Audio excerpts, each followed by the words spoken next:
প্রথমেই জানাই আজ 16ই ডিসেম্বর মহান বিজয় দিবস উপলক্ষে সমস্ত সকল শহীদদের হৃদয়ের অন্তঃস্থল থেকে তাদের শ্রদ্ধা ও প্রণাম জানাই আজকের দিনে। আজ হোমিও দর্পণের 898তম ক্লাসে সকলকে স্বাগত আরেকবার। 16/12/2024 সোমবার। আজকে আমাদের আলোচনায় আসছেন আমাদের শ্রদ্ধেয় স্যার ডক্টর অমরনাথ চক্রবর্তী মহাশয়। আলোচনার বিষয়বস্তু রেপার্টরি, কেন্টের রেপার্টরি থেকে পড়ানো হচ্ছে। রেপার্টরির 46তম পর্ব মাইন্ড চ্যাপ্টার থেকে আলোচনা করবেন স্যার। তার পাশাপাশি কেশি দাস স্যারের রেপার্টরি থেকেও আলোচনা করা হবে রুব্রিক নিয়ে। তো আমি স্যারকে অনুরোধ করছি আজকে আলোচনা শুরু করার জন্য। আর সকলের খেয়াল রাখবেন যে অযথা আনমিউট হয়ে যাবেন না, ভিডিও ওপেন করে রাখবেন না, এটা অনুরোধ রইল। আমি স্যারকে অনুরোধ করছি আলোচনা শুরু করার জন্য। ধন্যবাদ স্যার। 16ই ডিসেম্বর বাঙালির জীবনে একটা গুরুত্বপূর্ণ দিন, মানে ঐতিহাসিক দিন বলতে পারা যায়। পৃথিবীর ইতিহাসে বাঙালির জীবনে এটা একটা ঐতিহাসিক দিন। বহু শহীদের রক্তে রাঙা এই দিন, এবং ভালো কাজের জন্য তো কিছু মানুষ রক্ত দেয়ই, তারা নিজেরা ভোগ করে না।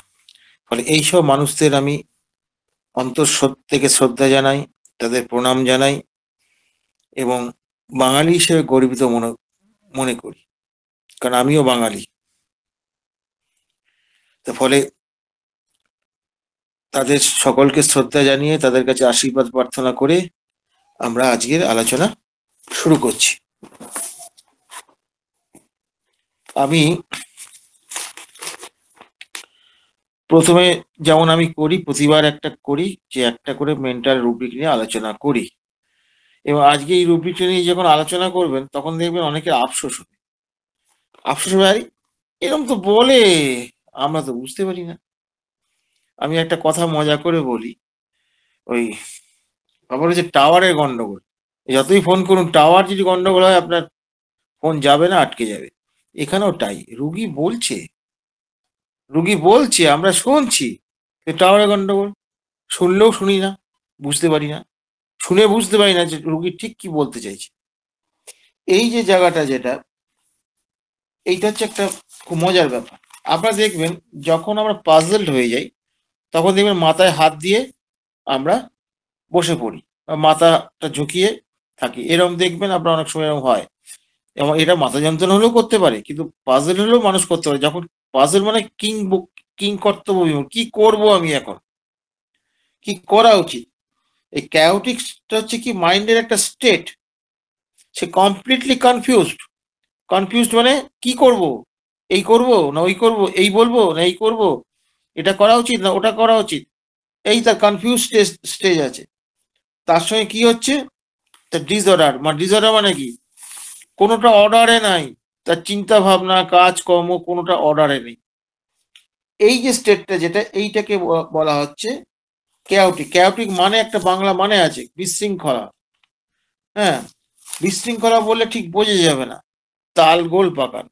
এই তালগোল পাকানো আমরা বলি যে আমার তালগোল পাকিয়ে গেছে, আমরা বলি তো এরকম, ইস তালগোল পাকিয়ে গেছে। আমাদের এইগুলো হচ্ছে সাময়িকভাবে হয়, সেই জন্য আমরা রুগীর ব্যাপার না, আমরা রুগী নয়। কিন্তু যাদের এটা প্রায়ই হচ্ছে, এই জায়গাগুলো কিন্তু একটা খুব বোঝার জায়গা। এখানে তার কি হচ্ছে, সে কি বলে ডাক্তারবাবু আমি পাগল হয়ে যাবো, আমাকে একটু ভালো করে দিন, আমি না পারি ঘুমোতে, না পারি ভালো কাজ করতে, না পারি কথা বলতে, আমি যে কি করব আমি কিছু ভেবে কি করছি আর কি করছি না আমি বুঝতে পারছি না, কে কি বলছে বুঝতে পারছি না, হ্যাঁ, বা কি করা উচিত সেটা ধরতে পারছি না। এই তো আমার আন্ডারস্ট্যান্ডিং একটা গন্ডগোল তার এখানে রয়ে গেছে। এবং এত এত মানে সামান্য সামান্য ব্যাপারে ভুল করছি বা ভুল বলছি আমি, সেটা যেমন ধরুন ছোট ছোট বানান ভুল করছি, যেগুলো ভুল আমি করি না বা আমি জানি সেটা বানানটা আমি করে ফেলছি, মানে মাথাটা আমার ঠিক কাজ করছে না ডাক্তারবাবু, আমার মাথাটা যেন পাগল হয়ে ওলট পালট হয়ে গেছে। পেশেন্ট কিন্তু এই কথাটা বলে আমি পাগল হয়ে যাব ডাক্তারবাবু, মাঝে মাঝে মনে হয় আমি পাগল হয়ে যাব। এটা কোন ক্ষেত্রে বলে?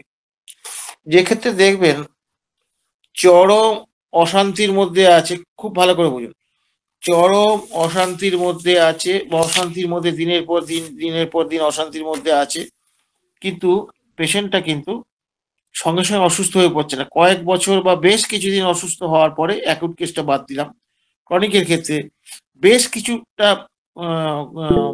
বেশি দিন ভোগার পরে তারপরে সে কিন্তু আস্তে আস্তে সে বিভিন্ন রকম সিমটম তৈরি করছে অসুস্থতা। That is unhappiness, that is unhappiness. এইভাবে এই যে আনহ্যাপিনেস মানে কি, এই যে দিনের পর দিন চলছে, সে আনহ্যাপিনেস একটা ইয়ে করছে, একটা সময় গিয়ে সিমটম তৈরি করছে। আর এখানে ব্যাপারটা কি হচ্ছে, এখানে ওই রকমই একটা বিষয় হচ্ছে, এখানেও কিন্তু ওই রকম মানে একটা গোলমাল চলছে, তার উপর অত্যাচার চলছে, অত্যাচার নিজেও করছে, অনেক সময় অন্যের লোকে করছে, বিভিন্ন রকম ভাবে তার মনের মধ্যে ঝড় বইছে, এ আমাকে কেন এরকম বললো, ও কেন এরকম বললো, ওকে এইটা বলা উচিত ছিল, ইস আমি এটা বলতে পারলাম না। এই যে বিভিন্ন রকম মাথার মধ্যে চিন্তা, চিন্তা ঘুরপাক খাচ্ছে, মানে চিন্তা মানে কি, যেমন দেখবেন যে মানে ওই কি বলে, মানে ইলেকট্রিকের ধরুন একটা বড় ইয়ে হচ্ছে, বড় অনুষ্ঠান হচ্ছে, সেই ইলেকট্রিকের তার দেখবেন গুছা গোছা তার যেমন হচ্ছে, তেমনি গোছা গোছা চিন্তা তার মাথার মধ্যে ঘুরে বেড়াচ্ছে। কোন চিন্তাটা সে করবে, কোনটা এখন করা উচিত বা কোনটা পরে করবে, কিভাবে করবে, সাজাবে কি করে, কোনটা করা উচিত, কিভাবে করলে সমাধান হবে, এটা সে করতে পারছে না, মাথাটা তার পাগল হয়ে যাচ্ছে। ও ও মানে সাজাতেই পারছে না যে কি করা উচিত, কিভাবে করা উচিত, কি বলা উচিত, এবং প্রতিটা এই ভুল করে ফেলছে, ভুল করে ফেলছে, বুঝতে পারছে না কি করতে পারছে, আন্ডারস্ট্যান্ড করতে পারছে না। আন্ডারস্ট্যান্ডিং এ গন্ডগোল হচ্ছে এখানে। এই যে আন্ডারস্ট্যান্ডিং এ গন্ডগোল হচ্ছে, এইটা কিন্তু একটা খুব গুরুত্বপূর্ণ বিষয় এখানে। তাহলে কি হচ্ছে, এবং তাই শুধু নয়, এই যে মাথার মধ্যে এই যে জট পাকাচ্ছে, চিন্তার জট পাকাচ্ছে, এক তো সোজা বাংলা কথা, চিন্তার জট পাকানোর ফলে কি হবে, মাথার মধ্যে একটা খুব কন্টিনিউয়াস একটা মাথার মধ্যে অস্বস্তি বোধ, ব্যথা বলছি না, অস্বস্তি বোধ, এইটাকে টর্মেন্টিং বলে। থট টর্মেন্টিং বলে একটা কথা আছে। থট টর্মেন্টিং মানে কি, চিন্তা মাথার মধ্যে শুধু ঘুরেই বেড়াচ্ছে, এত ঘুরে বেড়াচ্ছে যে কোনটা করবে, কোনটাকে ধরবে, কোনটাকে ছাড়বে, এসব তার তার বোধটাই তার নেই। এবং এই সময়টা কি আছে, বিভিন্ন রকম ভুল কাজগুলো করছে, ডালনেস ডেভেলপ করছে। এই যে ডালনেস ডেভেলপ করছে, এখানে ঘটনাটা কিরকম হচ্ছে, এখানে একটা বিশৃঙ্খল অবস্থা আছে। এই যে বিশৃঙ্খল অবস্থাটা যেহেতু আছে, এই বিশৃঙ্খলা তৈরি করে কে, ফাংশনাল বিশৃঙ্খলা। এখানে তো প্যাথোলজি পাবেন না আপনারা, দ্যাট ইজ সোডা।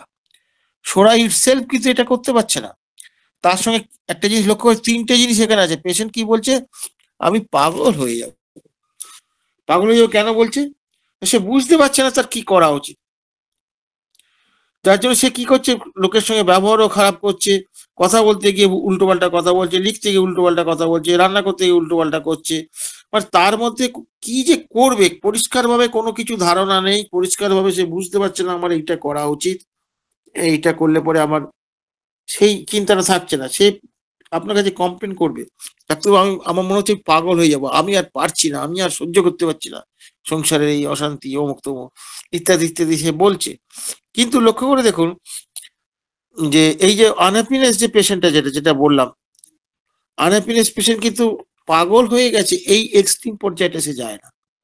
ওই একই ঘটনা তার ঘটছে, একই ঘটনা তার মধ্যে বিভিন্ন রকম চিন্তা ভাবনা, অপমান, অপদস্থ, অত্যাচার সবকিছুই হচ্ছে, সেগুলো তার মাথায় ঘুরছে ঘুরছে, এবং সে তার জন্য সে সবসময় একটা চিন্তা কষ্টের মধ্যে আছে বটে, কিন্তু এই ক্রেজি হয়ে যাবো, পাগল হয়ে যাবো, এরকম ব্যাপারটা তার মধ্যে নেই।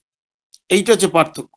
আনহ্যাপিনেস আমরা জানেন কতগুলো ওষুধ আছে, হ্যাঁ, কার্সিনোসিন, ক্যালকিয়াকার, অরামবেটালিকাম, হ্যাঁ, এরকম কতগুলো ওষুধ আছে, খুব অল্প কয়েকটা ওষুধ আছে। সেটা যদি সত্যিকারে যদি আনহ্যাপিনেস হয়, তাহলে তো সোনায় সোহাগা। আর এই আনহ্যাপিনেসের সঙ্গে এই পার্থক্যটা কোথায়, এইখানে সে কি করছে না, এত কনফিউজড, এত মনের মধ্যে এলোমেলো চিন্তা, চিন্তার মানে চিন্তা একটা নয়, হাজারটা চিন্তা মাথার মধ্যে ঘুরে বেড়াচ্ছে, কোনোটা কিন্তু কি হচ্ছে না, কোনোটা কিন্তু সফল হচ্ছে না, কোনোটা কিন্তু শেষ করছে না, কোনোটা কিন্তু সম্পাদন মানে কাজটাকে কমপ্লিট করছে না। এই যে ব্যাপারটা যেটা আছে, এইটা কিন্তু সব সময় সেটা মনের মধ্যে চলছে, যার জন্য সে মনে হচ্ছে আমি এই বুঝি পাগল হয়ে যাব, মাথায় হাত দিয়ে বসে আছে, চুল টেনে ধরছে, চুল ছিঁড়ছে, ইত্যাদি ইত্যাদি সব ইয়ে করছে। মূল ব্যাপারটা সে বুঝতে পারছে না কি করতে হবে। দ্যাট ইজ আন্ডারস্ট্যান্ডিং এ গন্ডগোল। এই যে আন্ডারস্ট্যান্ডিং এ যে গন্ডগোলটা আপনারা দেখতে পাচ্ছেন, এই আন্ডারস্ট্যান্ডিং এ গন্ডগোল, তার মানে কি এখানে একটা সে রিসিভ করতে পারছে না, রিসিভ করতে পারছে না, তার মানে ডালনেস এখানে ইয়ে করছে। তাহলে এটা ঘটনা কি? সোরা সিপিলিস কম্বিনেশন। এইবার দেখুন এই ড্রাগটা দেখবেন আর্সেনিক অ্যালবাম ড্রাগ আছে মনে হচ্ছে, খুব সম্ভবত আর্সেনিক অ্যালবাম আছে। দেখো তো ইয়ে দীপেন, আর্সেনিক অ্যালবাম থাকা উচিত। হ্যাঁ স্যার, আর্সেনিক অ্যালবাম আছে, ফসফরাস আছে। হ্যাঁ, ফসফরাসও আছে, আর্সেনিক অ্যালবামে এটা বেশি। তাহলে এই এই এই যে জায়গাটা, যেটা এইরকম কথাটা আপনাদের কাছে কি বলেনি কোনোদিন পেশেন্ট? একটু খেয়াল করে দেখুন, দেখুন আফসোস হবে। একটু স্মরণ করে দেখুন, যাদের একটু 5-7 বছর 10 বছর প্র্যাকটিস করেছেন, দেখবেন অনেকেই বলে, ডাক্তারবাবু আমি পাগল হয়ে যাব, পাগল হয়ে যাবো, আর আমার ভালো লাগে না, আমার মনে হচ্ছে পাগল পাগল লাগে। কেউ বলে পাগল হয়ে যাব, কেউ বলে পাগল পাগল লাগে।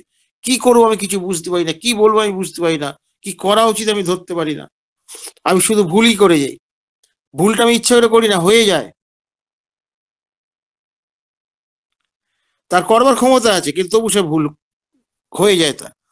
এই যে সিচুয়েশন, এটা সোজা কথা, একটা এলোমেলো মাথার মধ্যে একটা কি বলবো চিন্তার জট পাকানো, এক কথা চিন্তার জট পাকানো। সেখানে এই এমন জট পাকিয়ে গেল, জট পাকালে যেমন একটা সুতোকে আপনি খুলে আলাদা করতে পারেন না, এখানে ঠিক সেরকম ঘটনাই ঘটে। এই জট পাকিয়ে যাওয়ার জন্য কিন্তু সে কিন্তু কোনো কাজ করতে পারে না, এবং তার জন্য সে মানসিকভাবে ভীষণভাবে সে মানসিক ভাবে সে ভোগে, যার জন্য শিখে তার ব্যবহার আচরণ সব গন্ডগোল হয়। আপনার সঙ্গে ভালো ব্যবহার করাই স্বাভাবিক, আপনি কিছুই করেনি, কিন্তু আপনার সঙ্গে খারাপ ব্যবহার করে ফেললো, করে ফেলে সে আবার ভাবছে আমি এরকম করলাম কেন। তার মাথার মধ্যে তো ঘুরপাক খাচ্ছে, তার তো চিন্তা ভাবনা গুলো ইয়ে নেই। আপনি যে তার কাছে গেছেন, আপনার কথাবার্তা আপনাকে যে একটা গ্রহণ করবে, দ্যাট মিন আন্ডারস্ট্যান্ড যে ব্যাপারটা আছে, সেটা সে করতে পারছে না। না করতে পারার জন্যই গন্ডগোলটা হচ্ছে। তার কি হচ্ছে, তার এই যে বিশৃঙ্খলা, বা সবচেয়ে কথা বিশৃঙ্খলা কথাটার থেকে আরো ভালো বলো তালগোল পাকিয়ে। তালগোল পাকিয়াটা কিন্তু আমরা বলি, কিন্তু অনেক সময় দেখা যায় আমি হয়তো একটা কোনো বাজার করতে গিয়ে মারাত্মক ঠকে আসলাম, বলছি আমার কি হয়েছিল যেন, মাথাটা আমার তালগোল পাকিয়ে গেলো, আমি বুঝতে পারলাম না, আমাকে এইভাবে ঠকিয়ে দিল। এইটা কিন্তু সাময়িক ব্যাপার, এটা ক্যাওটিক বলা যাবে না। ঘটনা হচ্ছে যখন ক্যাওটিকটা যখন এই এক্সট্রিম পর্যায়ে যাবে, তার মানে লাগাতার হতে থাকবে যখন, ওই যে বলছে না যে কি রে ওই টর্মেন্টিং, এই যে যন্ত্রণাদায়ক মানে যন্ত্রণাবিদ্ধ করবে, এটা কিন্তু একটুখানি ব্যাপার নয়, কন্টিনিউয়াস একটা প্রসেস। এই যে এক্সট্রিম পর্যায়ে যাবে, এই এক্সট্রিমটা যেখানে আছে সেখানে সিপিলিস আছেই আছে, সিপিলিস ছাড়া এক্সট্রিম পর্যায়ে যাবে না। ফলে এইখানে সোরার এই যে এক্সট্রিম পর্যায়ে যখন যাচ্ছে, তখন এটা কিন্তু ক্যাওটিক হয়ে গেল। দেখুন অ্যাংজাইটি, অ্যাংজাইটি আমরা জানি, অ্যাংজাইটি মানে ইমোশন অফ আনসার্টেনিটি, অনিশ্চয়তার আবেগ। সেখানে একটু ভয় থাকে, আশঙ্কা থাকে, ইত্যাদি থাকে। এটা ঠিক আছে, এটা কিন্তু সিম্পল সোডা। কিন্তু যখনই এর সঙ্গে সিফিলিস যখন মিশে যাবে, তখন কি হবে, এটা এক্সট্রিম পর্যায়ে চলে যাবে, তখন এটা হয়ে যাবে অ্যাঙ্গুইশ। অ্যাঙ্গুইশ মানে ছোটখাটো ব্যাপারে এমন বেশি, মানে এত ভয়ঙ্কর সে ইয়ে মানে ইয়ে হবে, অ্যাংজাইটি হবে, যে তার চোখ মুখ বসে যাবে, হাত পা ঠান্ডা হয়ে যাবে, এরকম ঘটনাটা হয়ে যাবে। That is the anguish. আবার যদি এর সঙ্গে এই ছোড়ার সঙ্গে যদি সাইকোসিস যদি মেশে, তাহলে কি ওরিড হয়ে যাবে। ওরিড হলে ওরিডটা বুঝবো কি করে? আপনার ধরুন আজকে সকালবেলায় আপনাকে যেতে হবে, কোথায় যেতে হবে না, আপনি ধরুন কলকাতায় ডাক্তার দেখাতে আসবে সকালবেলায়, সকাল 8টায় গাড়ি। তাই এবার আপনার উঠতে হবে কটায়? এই 6টায় উঠলে হয়ে যাবে, স্বাভাবিক ব্যাপার, এমন কিছু ব্যাপার না, অ্যালার্ম দিয়ে রেখেছি। কিন্তু আপনি সারা রাত ঘুমোতে পারছেন না। যদি আমি না জাগি, যদি আমি মিস করে ফেলি, এই যে অ্যান্টিসিপেশন, এই যে অ্যাংজাইটিটা, যেটা এই অ্যাংজাইটিটা তার চলতে থাকবে। পরীক্ষা যদি আসে, পরীক্ষার যেই রেজাল্টটা ইয়েটা বেরোলো, রুটিনটা বেরোলো, সেই থেকে তার অ্যাংজাইটিটা বাড়তে শুরু করলো। এবং এই ইয়ের সঙ্গে অ্যাঙ্গুইশের সঙ্গে, বা এই সিপিলিটিক যে অ্যাঙ্গুইশ যেটা, সেটার সঙ্গে পার্থক্য কোথায়? সিপিলিসটা চট করে একদম চরম পর্যায়ে চলে যাবে, আর সাইকোসিসের সঙ্গে যখন মেশা হবে, যখন অ্যাংজাইটিটা ধীরে ধীরে ধীরে ধীরে তার পিক আওয়ার্স নেবে। হ্যাঁ, পিক আওয়ার্স নেবে ধীরে ধীরে ধীরে ধীরে ধীরে ধীরে, সে জোরে একটা জায়গায় গিয়ে পৌঁছবে, সে কিন্তু একটানা চলবে, একটানা চলবে, সেখানে দ্রুত গতিতে হবে না। এই ধীর গতিতে আস্তে আস্তে পিক আপ বাড়তে থাকবে আস্তে আস্তে 10, 15, 20 আস্তে আস্তে। আর এমনি যে সিভিল শিক্ষিত কি হবে, এক এক সেকেন্ডে সে 40 কিলোমিটার তুলে নেবে, 40-এর পর 60 চলে গেল, লাফ দিয়ে বেরিয়ে চলে যাবে। এই যে গতিটা, এই গতিটা এক্সট্রিম একটা গতিতে চলে যাবে। এই জায়গাগুলো আমাদের বুঝতে হবে পেশেন্টের কথা থেকে। নাহলে পেশেন্টটা কোন মায়াজম সেখানে প্রকট হয়ে আছে আমরা জীবনে ধরতে পারবো না। সিমটম শুধু নিলে হবে? সিমটমের সঙ্গে তার ইন্টেন্সিটিটা দেখতে হবে না? ইন্টেন্সিটিটা একটা বিরাট গুরুত্বপূর্ণ বিষয়। ইন্টেন্সিটি দেখে তো আপনি বুঝবেন যে এটা সোলার সিপ্লিস মেশানো আছে কি নেই। ইন্টেন্সিটি দেখে তো বুঝবেন এটা সিম্পল শরীর কিনা। ইন্টেন্সিটি নাও শুধু সিমটম হবে না, ইন্টেন্সিটিটা দেখতে হবে। অ্যান্ড পেস মানে কি? সিমটমের গতি প্রকৃতি, কিভাবে সেটা চলছে, তার গতি প্রকৃতি কোন টাইপের। এই যে বললাম ধীরে ধীরে ধীরে ধীরে ধীরে ধীরে ধীরে ক্রমশ বাড়ছে, যে ত্বরণের ক্ষেত্রে হয়, ধীরে ধীরে বাড়ছে। এই যে এইটা ব্যাপারটা, কারো হচ্ছে হঠাৎ করে বাড়ছে, ইম্পালসিভ নেচার। তাহলে এই যে চলন গতিটা, যেতে এই গতিটা কিন্তু সিমটমের ক্ষেত্রে আমাদের খেয়াল করতে হবে। একটা জিনিস দেখতে হবে যে হোয়াট সিচুয়েশন, কোন সিচুয়েশনে। তার মানে একটা সিমটম দেখতে গেলে কতগুলো জিনিস দেখতে হবে। হোয়াট সিচুয়েশন, বিশেষ করে মেন্টাল সিমটম, কোন সিচুয়েশন, কোন পরিস্থিতিতে, কোন পরিপ্রেক্ষিতে সেটা ডেভেলপ করেছে, 1 নাম্বার। দ্বিতীয় নাম্বার হচ্ছে তার গতি প্রকৃতিটা কেমন, তার চলনটা কেমন, এটা দেখতে হবে। ধীরে ধীরে না অতি ধীরে, না হঠাৎ করে দ্রুত, না মডারেট, মোটামুটি অ্যাক্টিভ, হ্যাঁ মোটামুটি, এইটা দেখতে হবে। এটা হলো তার পেস হলো। এবার ইন্টেন্সিটিটা কতটা তীব্র আকার এটা হচ্ছে, এটাও আমাদের দেখতে হবে। ফলে এই যে সব জিনিসগুলো দেখার পর তারপর মায়াজামেটিক জায়গাটা দেখতে হবে, মায়াজামেটিক কি বৈশিষ্ট্য আছে। এই এতগুলো করার পর তবে একটা সিমটমকে আপনি প্রকৃত মূল্যায়ন করতে পারবেন। এবং এটা মূল্যায়ন না করতে পারলে বিপদ হয়ে যাবে, আপনি গন্ডগোল করে ফেলবেন।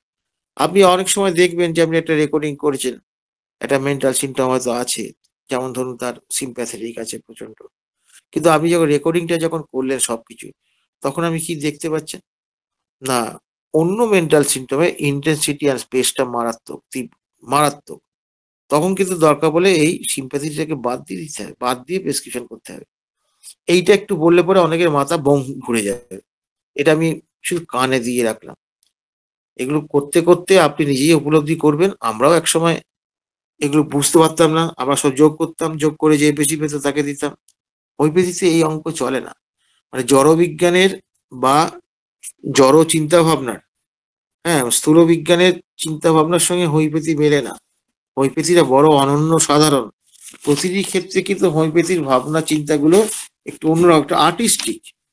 এই আর্টিস্টিক জায়গাটা যদি আপনার ভেতরে না ডেভেলপ করে, আপনি কিন্তু সাজাতে পারবেন না। দেখুন এই যে অক্ষর, আমরা এই যে ধরুন বাংলা অক্ষর আমরা তো সবাই জানি। হ্যাঁ, তাহলে কেউ সাহিত্যিক হয়, কেউ কবি হয়, আর আমি কিছুই হই না, পরীক্ষায় লিখে কম নাম্বার পাই, কি করে হয়? সবাই তো জানি আমরা। আসলে অক্ষরগুলোকে কিভাবে সাজালে পরে একটা অর্থবহ হবে, কি করলে সেটা তার সৌন্দর্য বাড়বে, এইটার উপর তো নির্ভর করে। মনীষী যারা বড় বড় লেখক কবি, তারা তো এই বাংলায় লেখে, কিন্তু আমরা তো সেরকম লিখতে পারি না। কেন পারি না?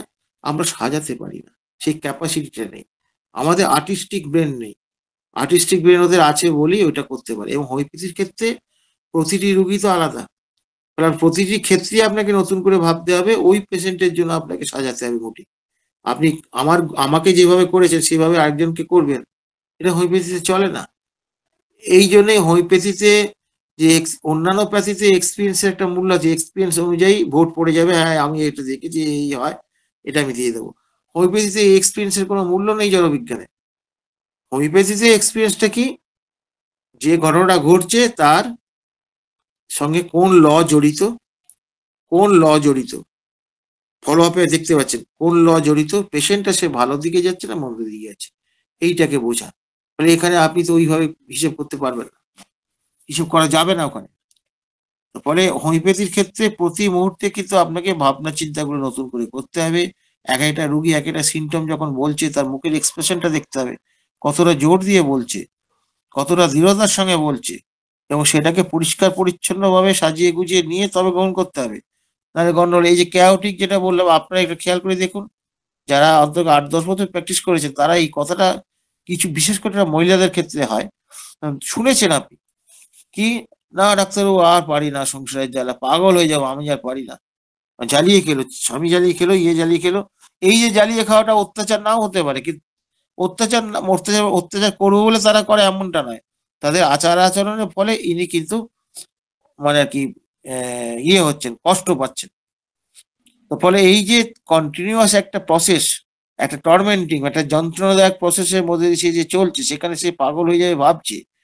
হ্যাঁ, এই পাগল এইরকম ভাবনা, পাগল হয়ে যাবে ভাবলে বা পাগল হয়ে গেছে মনে হচ্ছে, এরকম টাইপের যদি হয়ে যায়, তার ব্যবহার কেমন হবে, তার কথাবার্তা কেমন হবে, তার কাজকর্ম কেমন হবে, বুঝতেই পারছেন। তার ফলে এই সিমটমটা কিন্তু আপনারা একটু খোঁজ করলে পেয়ে যেতে পারেন। তো সেই জন্যই বলছি যে ক্যাওটিক আজকে এইখানে শেষ করলাম। এইটার উপরে কেউ যদি কোনো অ্যাডিং করেন, আগে অ্যাডিকশনটা হোক, কেউ সিনিয়র যদি কেউ থাকেন অ্যাডিং আচ্ছা হোক স্যার। এমন, এবং হ্যাঁ, তারপরে আমরা প্রশ্ন নেবো এখানে। আচ্ছা, ক্যাওটিক রুব্রিকটি নিয়ে যদি স্যার, আর আমাদের মাঝে উপস্থিত আছেন পার্থপ্রদীপ চৌধুরী স্যার। পার্থপ্রদীপ চৌধুরী স্যার, আপনি যদি না কিছু না, অ্যাড করেন। যোগ করার কিছু নেই, ও তো সব রকম সোরাসিবিলি সাইকোসিস সবকিছু, এবং কিভাবে ধরতে হবে, কিরকম ভাবে পাওয়া যায় সবকিছুই তো বলেছে।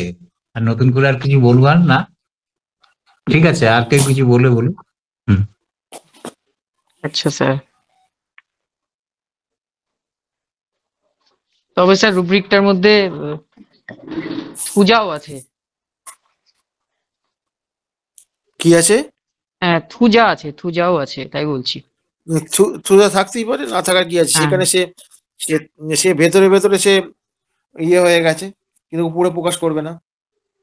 ওগুলো মুখ দেখে ধরতে পারা যায়, জানো তো, মুখ দেখলে ধরা যায়। এইগুলো তোমরা এখনো চিনতে শেখোনি। ফেসিয়াল এক্সপ্রেশনটা আমি বললাম, আমি কদিন আগে বলেছি কিনা জানি না, একটা 5.5 বছরের মেন্টালি রিটার্ডেড বাচ্চা দেখছি, তার মুখটা দেখি আমি আমার ওয়াইফকে বললাম যে দেখো মুখটা দেখো, অ্যাংজাইটি ফেসেস। আমি ওই যে তাকে দেখেই বুঝতে পারলাম বাচ্চাটা, অথচ 2 মাস পরে বাচ্চাটা হাসি খুশি কি সুন্দর হয়েছে। তার বাবা স্বীকার করছে যে মুখ চোখগুলো পাল্টে গেছে, আগের মতো এরকম ইয়ে নেই, আগের মতো কামড়ে দিয়ে ছিঁড়ে দেবে, মাথা টুকে ফাটিয়ে দেবে, তাকে যাকে ধরবে তার চামড়া তুলে দেবে, এইসব কিন্তু এতটা রাগ এখন আর নাই, কমে গেছে। তা এই যে অ্যাংজাইটি ফেসিস দেখুন 5.5 বছর বয়সে দেখতে পাচ্ছি। পরে হিস্ট্রি নিয়ে দেখা গেল তার জেস্টেশন পিরিয়ডে তার মানে ওই সময়টা ভয়ঙ্কর অশান্তি স্বামী স্ত্রীর মধ্যে চলেছে, ভয়ঙ্কর অশান্তি, ভয়ঙ্কর অশান্তি। বউ বলছে এই বাচ্চাকে নষ্ট করে দেবো, স্বামী বলছে নষ্ট করে দেখ, তোর কি অবস্থা করে দেখি। তো এই হচ্ছে ব্যাপার। তো ফলে এইরকম একটা যে পরিস্থিতি যেটা আছে এখানে লক্ষ্য করে দেখুন, এটা কিন্তু আনহ্যাপিনেস, দিস ইজ আনহ্যাপিনেস। এখানে কিন্তু তার স্ত্রী কিন্তু আমার সামনে ছিল। বলে আচ্ছা, আমি ওই সময়টা আপনার যে এরকম হতো তখন আমি কি করতেন? এই কান্নাকাটি করতাম, কখনো ঝগড়া করতাম, আলাদা করে কখনো ঝগড়া হতো, ও আমাকে ইয়ে করে না, অমুক করে না, অনেক কিছু বললে ঝগড়া হতো। কিন্তু একবারও ভুল করে বলছে না যে আমি পাগল হয়ে যাবো কি পাগল হয়ে যেতে পারতাম, এই ধরনের জায়গা পর্যন্ত সে যায়নি। এই যে একটা স্টেট, একই ঘটনা, একই অ্যাংজাইটি, কোন স্টেট পর্যন্ত গেলে পরে কোনটাকে ধরবো, এই জায়গাটা কিন্তু আমাদের রুগীর কাছ থেকে বার করতে হবে। তার ফলে সিমটমের ওই যে বললাম না যে ইন্টেন্সিটিটা দেখা খুব জরুরি। কিন্তু আপনি যেমন ধরুন একটা ধরুন জ্বরের পেশেন্ট হয়েছে, জ্বরের পেশেন্ট আছে, চুপচাপ শুয়ে আছে, তো চুপচাপ শুয়ে আছে, আপনি তাকে ব্রায়োনিও দিতে পারেন, জেলসিমাও দিতে পারেন। এই যে দুটোই কিন্তু ধীর গতি, ধীর গতির মধ্যে কোনটা বেশি ধীর গতি? ব্রায়োনিয়ার গতির থেকে আমাদের জেলসিমামের গতিটা আরো ধীর, আরো ধীর। সেই চোখটা খুলতেই চাইবে না, তাকে কিছু জিজ্ঞেস খুলতেই চাইবে না, বলতেই চাইবে না, এরকম একটা তার ব্যাপার আছে। কিন্তু ব্রায়োনিয়ার পেশেন্টটা বলবে। তার ফলে ব্যাপার হচ্ছে এই যে গতির পার্থক্য, এইটা কিন্তু আপনি তো ওই আপনার স্পিডোমিটার দিয়ে মেপে করতে পারবেন না। এইটা আপনাকে অবজারভেশন করে আপনাকে শিখতে হবে। ওই জন্য আমি একটা কথা বলি না, যে আমার গুরু ডাক্তার তপন কাঞ্জিলাল বলেন, অল হোমিওপ্যাথ আর সেলফ টট। হোমিওপ্যাথ যারা আছে তারা স্বশিক্ষিত, তারা কলেজেই পড়ুক আর কলেজে না পড়ুক, কলেজে পড়ে তো ঘোড়ার ডিম হয় এখন। এটা কথাটা খুব অপ্রিয় কথা, কিন্তু ব্যাপার হচ্ছে এই। তা এখন ব্যাপার হচ্ছে যে আমাদের সময় তবু কলেজে ভালো ভালো শিক্ষক ছিলেন, আমরা অনেক কিছু শিখতে পেরেছি, দেখতে পেয়েছি। এখন তো অবস্থা খুব খারাপ।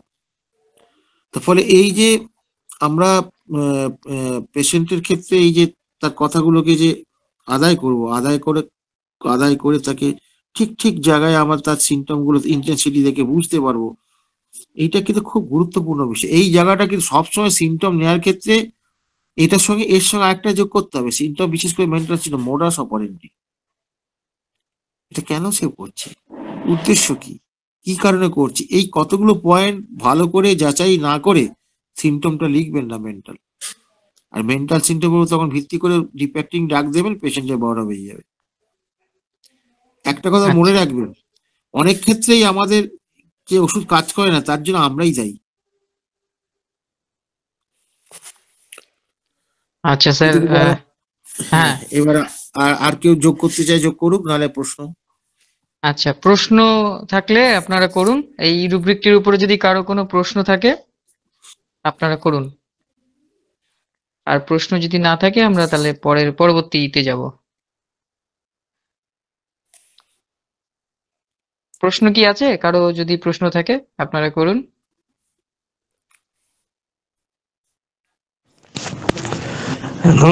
নমস্কার। আচ্ছা, হ্যাঁ এই বলুন। মেন্টাল সিমটমটা যেটা নিব, শোনা যাচ্ছে? হ্যাঁ, শোনা যাচ্ছে। আচ্ছা, মেন্টাল সিমটম যেটা নেব, সেই ক্ষেত্রে কি ফিজিক্যাল সিমটমটাকে কম গুরুত্ব দেবো সেই ক্ষেত্রে, না একই রকম গুরুত্ব দেবো? কি আছে দেখতে হবে ফিজিক্যাল। কোনো কোনো ক্ষেত্রে মেন্টাল সিমটম থেকে ফিজিক্যাল সিমটম গুরুত্বপূর্ণ হয়ে যায়, সেটা ওই রোগীর ক্ষেত্রে কি হতে আমাকে মূল্যায়ন করতে হবে। ফিক্সড কোনো মূল্যায়ন নেই, ফিক্সড কোনো মূল্যায়ন নেই। ঘটনা হচ্ছে যে আমরা মেন্টাল সিমটমকে নিশ্চয়ই গুরুত্ব দেবো, কিন্তু ঘটনা হচ্ছে যদি তার ফিজিক্যাল লেভেলে যদি তার কোনো এক্সাইটিং কজ থাকে, তখন সেটাকে আমি তো মেন্টাল থেকে বেশি গুরুত্ব দেবো। ওই পেশেন্টের ক্ষেত্রে কোনটা গুরুত্বপূর্ণ, সেইটা হচ্ছে মজার জায়গা। নিজস্ব কোনো ভ্যালু হয় না সিমটমের, ওই হ্যাঁ, পেশেন্টের। বলছি ওইতে যদি একটু হালকা করে ব্যাখ্যা করতেন আমাদের ব্যাখ্যা নতুনদের করলাম, জন্য একটু। ব্যাখ্যা তো হুম, করলাম হুম। তো। একটা বিষয় হচ্ছে কি, আপনার যে ফিজিক্যাল সিমটমসটা যেটা আপনি নিলেন, যেটা পেশেন্ট বলছে, সেটা ওই ইন্টেন্সিটিটাকে দেখতে হবে, স্পন্টিনিউয়াসটা তীব্রতা দেখতে কত, হবে। তীব্রতা কত দেখতে হবে। তীব্রতাটা দেখতে হবে, এবং সে কতটা সে নিজের থেকে বলছে আর কি। এইটা নিলেন, সেটা ছাড়া যাবে কি যাবে না। আর ধরুন যে মেন্টাল সিমটমসটা একদম যে রয়েছে, সেই তারও ওই ইন্টেন্সিটিটা দেখলেন, বা সেটা তার কতদিন ধরে রয়েছে। এইবার এই দুটোর সাথে যদি মিল হয়ে যায়, তাহলে তো আপনার ওষুধ সিলেকশন আরো সোহাগা হয়ে গেল, দুটোকে যখন মিল করতে পারলেন।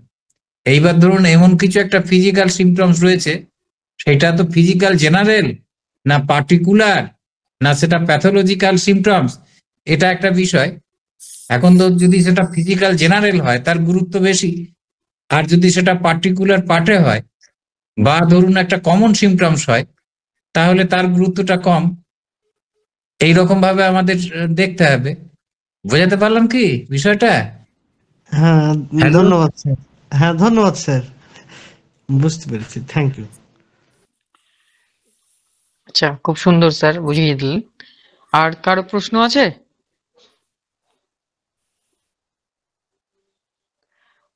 এই না স্যার। আমি একটা উদাহরণ দিচ্ছি। আহ, এক পেশেন্টের গল্প বলছি।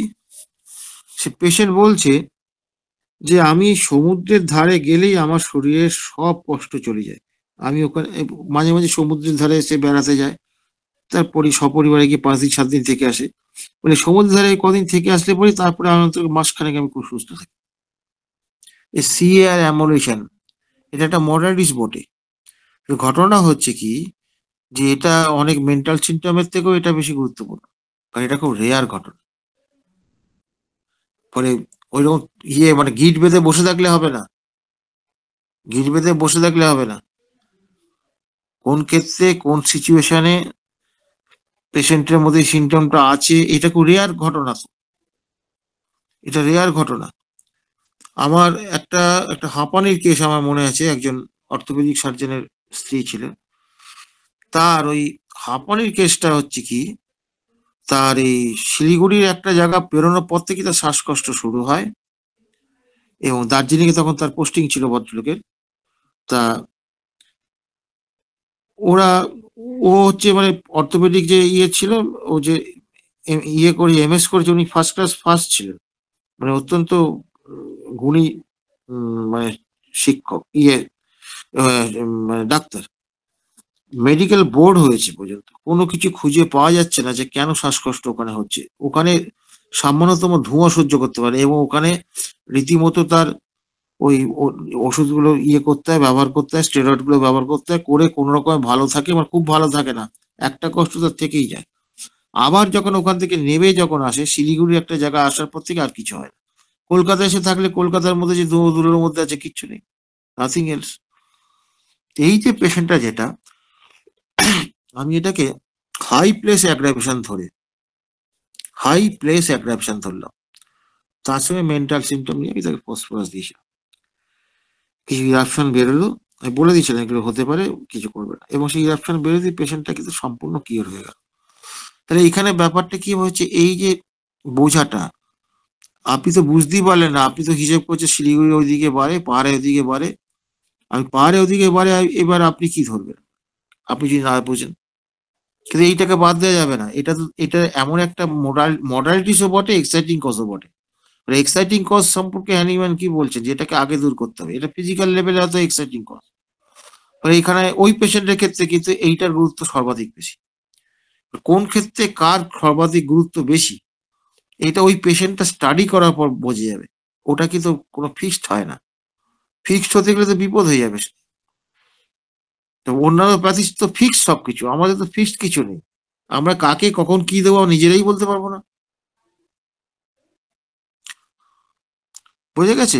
আমি কি বোঝাতে পারলাম? হ্যাঁ হ্যাঁ, স্যার, ধন্যবাদ স্যার, খুব সুন্দর। খুব সুন্দর পেশেন্টকে, স্যার উদাহরণ দিলেন।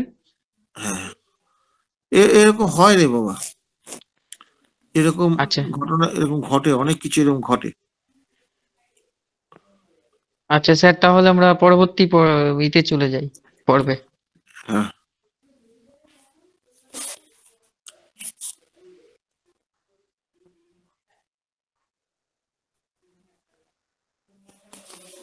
হ্যাঁ, পরবর্তী ইয়েতে চলে যাব।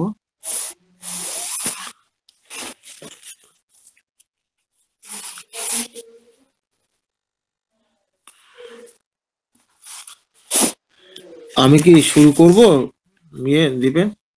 হ্যাঁ, শুরু করুন স্যার।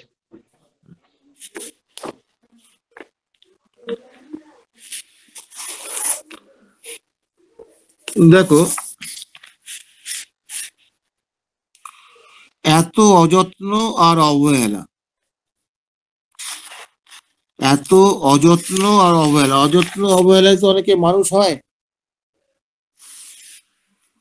বা অযত্ন অবহেলায় যেমন অনেকে বৃদ্ধদের ক্ষেত্রে বাবা মাকে তার ছেলে সন্তানরা অযত্ন এবং অবহেলায় তার রাখে, এরকম ঘটনা তো প্রায়শই ঘটছে। এই যে যে মানুষটা এই অবস্থার মধ্যে আছে, এই কন্ডিশনটাকে কি বলে? এটা একটু কঠিন আছে ভাই।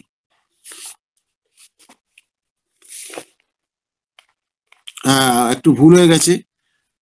এটা আমি আমার শিক্ষাগুরু ডাক্তার কেশি দাসের বই থেকে আমি এটা আলোচনা করছি, তার লেখা বই থেকে, অসাধারণ একটি বই। আমি পার্থ সব ডাইরেক্ট ছাত্র, আমরা তার সামনে বসে শিখেছি।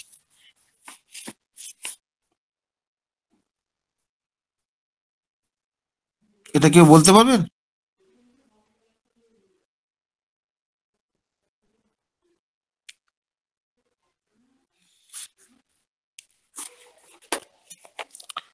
এত অযত্ন, এত অবহেলা,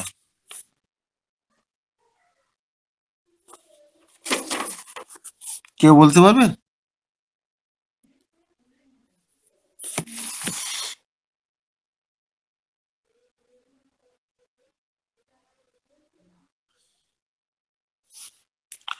এত অযত্ন, এত অবহেলা, এটা কি হবে?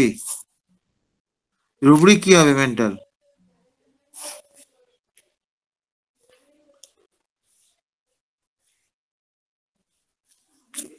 কেউ নেই বলার মতন?